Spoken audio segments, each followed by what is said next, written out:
So question here is, it's from Katie from the UK. Finally, just wanted to say thank you. What you're doing is fantastic and that you make so much sense to me. Thanks. I used to heavily restrict my calories, which led to binge and purging cereals, bread, pizza, and putting on a bit of weight, so I'm really wanting to lose it. So I've changed my lifestyle to 811, but still eating some cooked starches, but wanting to lose weight.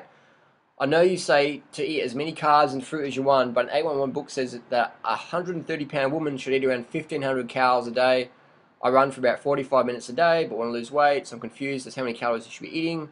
Your and Doug Graham's advice on calories seem to conflict. Can you please clear this up for me? You're a true inspiration, not just food-wise, but life in general. Cheers. I live in the UK. I'm not really happy or excited by things here, so I've decided to take a year out to come to Australia. Bad choice. But the things you've said make so much sense to me. If you feel depressed, it's your body's way of making you make a change, and that's what I'm going to do. Amazing you being Harley. Cheers, Katie.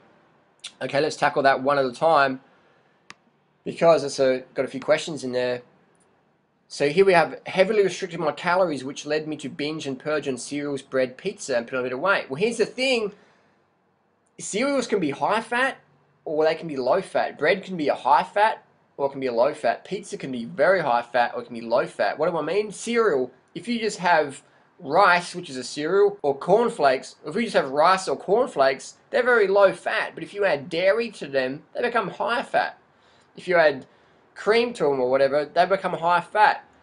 Also, a lot of packaged cereals contain a lot of sodium, so if you're eating a lot of salt with your cornflakes, which they're added into it, then if you're not sweating that salt out from vigorous activity like running and racing and stuff like that, then you're going to store all that sodium as fluid retention, and you won't gain an ounce of fat, but you'll gain all these pounds and pounds of fluid retention which look and feel the same as fat. So you can think, oh, I'm putting on fat, but you're not putting on a gram of fat, but you can literally store 20 pounds of fluid retention, as an extreme example there, 20 pounds of fluid retention, and think, oh, I'm 20 pounds overweight, so then you calorie restrict, and then everything just starts falling apart. And it's the same with bread. You can have bread with just bread and jam, low fat, but you can put bread with butter, with salami, with cheese, pastrami, dead chickens, whatever. You can make it a high fat bread. And that's why people have issues around bread, because they normally add a lot of fat to it. Again, bread normally has a lot of salt added to it, so you can store fluid retention. And pizza, I mean, everyone knows pizza. You can have a meat lover's pizza, or you can have a McDougal style, Mary McDougal, low fat, no fat pizza, which is like, you know, 2 grams of fat for the whole pizza. Whole family size pizza, 2 grams of fat versus 300 grams of fat for a meat lover's cheese crust pizza.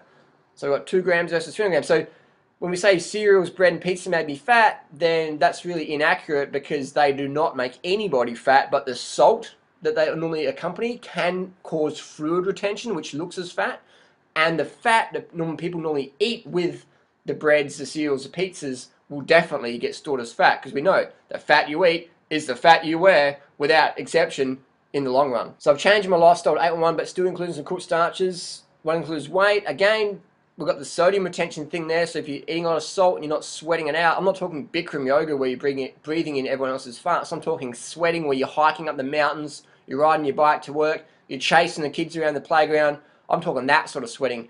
Vigorous, getting the heart rate up and sweating and just having fun. No exercise, never exercise, just have fun with a high heart rate and have it fun. Because when you make something fun, you take care of motivation. Tell you what. I know you say to eat as many carbs and fruit as you can, but in an 811 book it says a 130-pound woman should eat around 1,500 calories a day.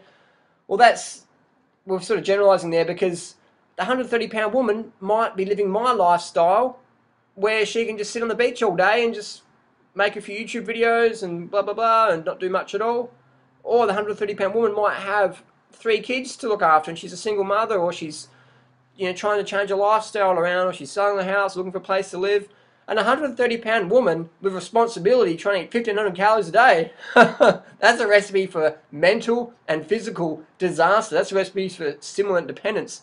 Now, there's more to the question, because I know Doug never recommends starving yourself. So the 1,500 calories for a woman, I don't believe that, because nobody's going to do anything. Someone eating 1,500 calories a day, that's enough maybe for a 6-year-old child. A 6-year-old child whose responsibility is to play with Nintendo or to look for caterpillars in the garden. That's So if you're 6 years old, 1,500 calories a day is enough for you. And another example is they induced clinical starvation in people, putting them on 1,570 calories. Men, grown men, adult men on 1,570 calories a day, and that induced clinical starvation. So no sex drive, no motivation, just like they lost up to 90% of their fitness. So that's, restricting calories is never the answer. You never have to restrict calories if you're eating the right foods. What are the right foods? Fruit, high carbohydrate plant foods. Fruit being the absolute best. Sweet, sugary fruit. Dates and bananas being the best foods humans can eat. Failing that, steamed potatoes, steamed rice, things like that will suffice. Low salt. If you want to get more fluid retention, eat more salt. If you want to look fatter and more bloated, eat more salt. If you want to slim down, cut the salt down. We know that for heart disease, low sodium diet is best. And this person, Katie, says she's running at 45 minutes a day. Fuck, 45 minutes a day. That's Olympic distance running training.